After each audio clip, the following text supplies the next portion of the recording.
I don't think this is the longest time I've been on a red carpet, I've got to say.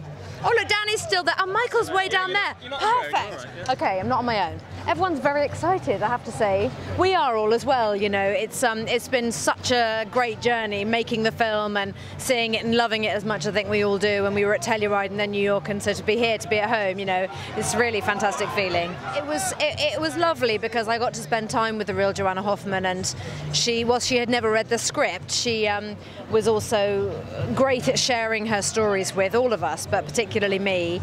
And so I sort of got a little bit of a behind the scenes, you know, past the real Steve and her friendship with him, and she had so much respect for him and admiration for him, and also their warmth, you know, as friends. It kind of affected, I think, in a way, Michael and I were able to sort of play them physically, because they had a sort of a closeness that was rather unusual, I think.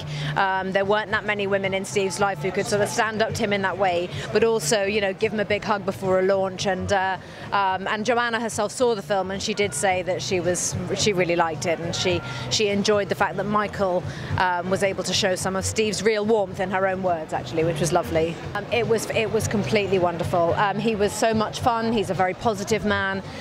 He included everybody. There was this great sense of team spirit and sort of equality amongst all of us, which was great. You know, the sense of collaboration was entirely started by Danny in the rehearsal room, and we were so lucky to have him. And how about Aaron Sorkin? How about Aaron? Well, Aaron was in the rehearsal room, which is quite unusual. You know, normally a screenwriter writes a script and they show up to a read-through on day one, and then you don't really see them. They might come and visit a couple of times whilst you're shooting, but Aaron was absolutely there, very much a part of the process, and we all loved it. I mean, I loved having him there, and, you know, asking him why he had written certain things and what did he mean by certain things, because sometimes he'd write a joke and I wouldn't make it funny, and I'd be like, Aaron, is that supposed to be a joke? And he'd go, ah, yeah. And I'd be like, great, thanks for telling me now, after I filmed it.